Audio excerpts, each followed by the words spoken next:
Well, ain't that attractive. So, yep, just going up here.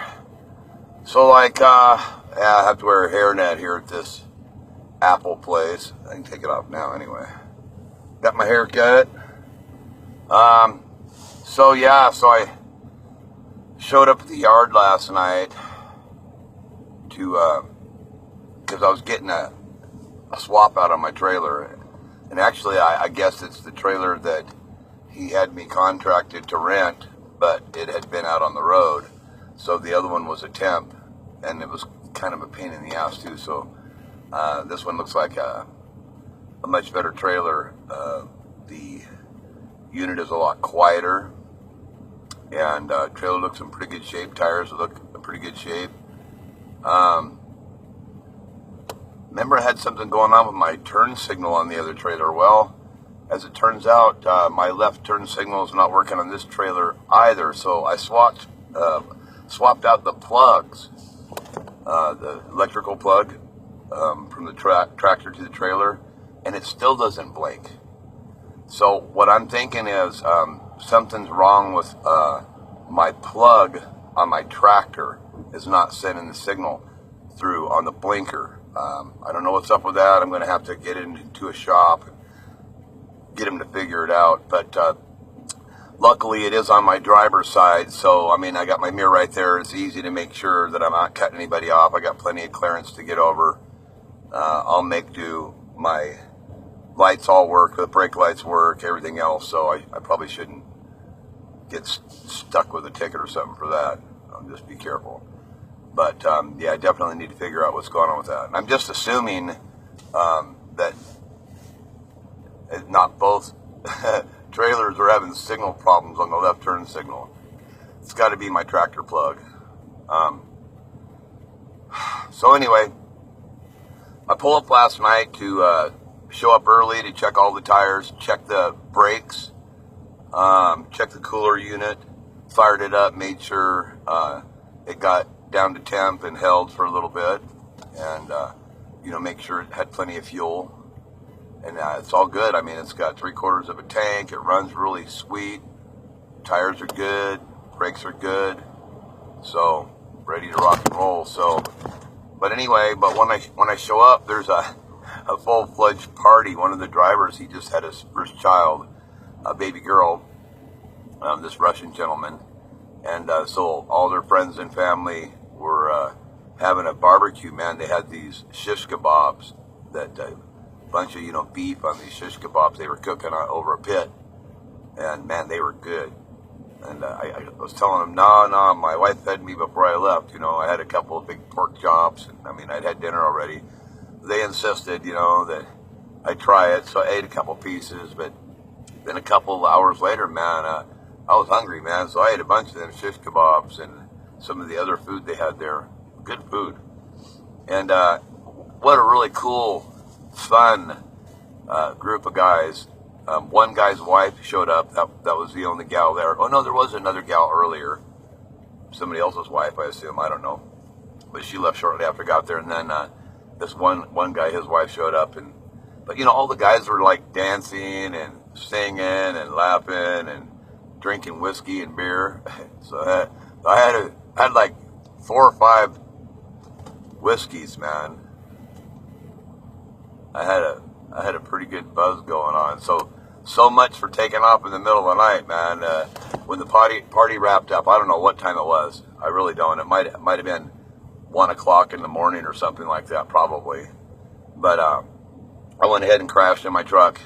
Woke up at 5:30. Ate some breakfast. Was completely sober, and did a PTI on the truck. Hooked my tractor up to the trailer.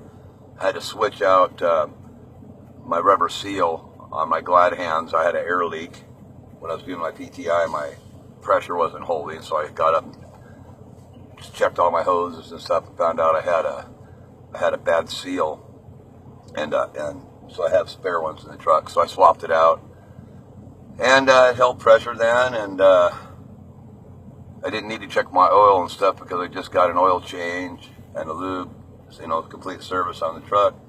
got a clutch adjustment, got my cruise control, and my Jake brake fixed. And it was really funny, like I went to that Volvo dealership, if you've seen the other log, and they spent a couple of hours on my truck, charged me like $160 to tell me that it was something more serious and they were going to have to take the panels off my dash and get down into my wiring. And basically they said they made it all the way down to my ABS modulator system, regulator, whatever.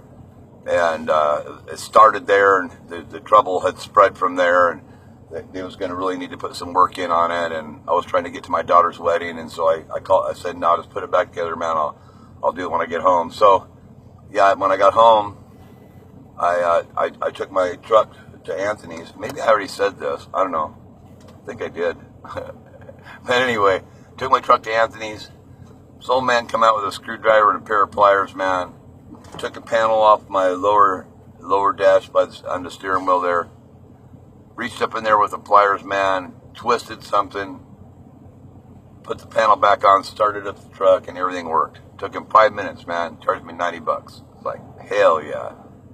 But yeah, I'm pretty sure I already said something about that, or I texted about it or posted on my Facebook or something. But anyway, yeah, I was pretty happy, man. And so then when he done that, and like all in about 5 minutes, I said, well, I'm here. You guys got time to do oil change and fuel filter and lube and all that? And they said, yeah.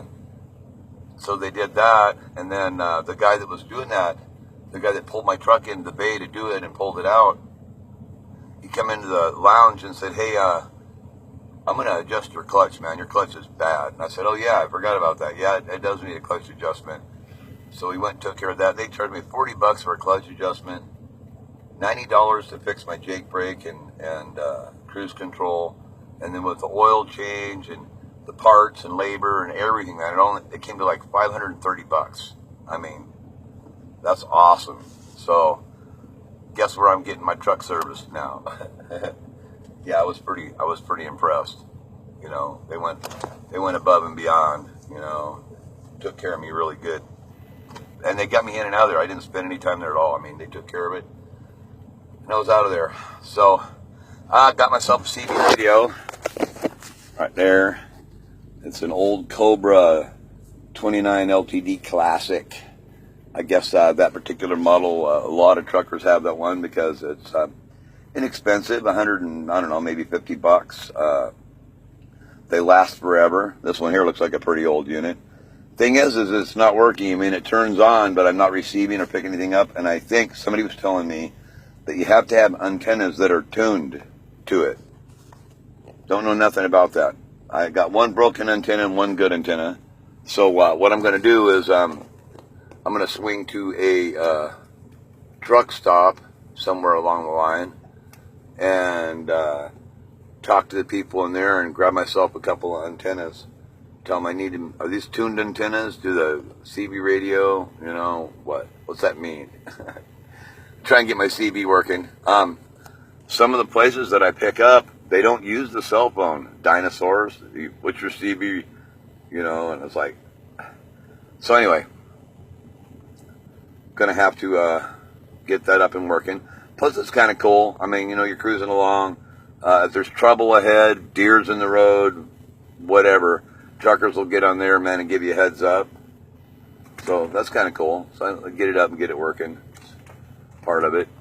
And so anyway, I'm here in Wenatchee. I had a 4:30 pick, 4:30 in the afternoon today. But my whole intention was leaving last night and getting over here and seeing if they could get me in early. Well, I kind of blew that with the party.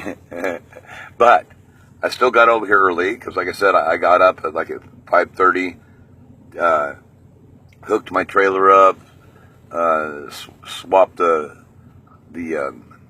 seals out on my air, and took off and drove straight here. And when I got here, there was only one truck here. I mean, all the bays were open, and I think they opened like at 8 or something like that. So I was here not too long after they opened, and So I said, hey, I'm kind of early. She goes, what time is your appointment? I'm at 4:30. Yeah, you're a little early. Said, yeah, well, I talked to the broker, and he was going to call and see if he could get me a door earlier. But I haven't had any cell signal for a while, so maybe he called me, maybe he didn't, I don't know. But I'd sure like to get a load early if I could, so I can get my miles in the daylight hours and rest up at night. She goes, yeah, I understand that. Yeah, go ahead and pull over to door 14. And so I pulled over, and about 40 minutes later, man, my truck's rocking and rolling. I'm just waiting for the dock light. Let's see a stock light here.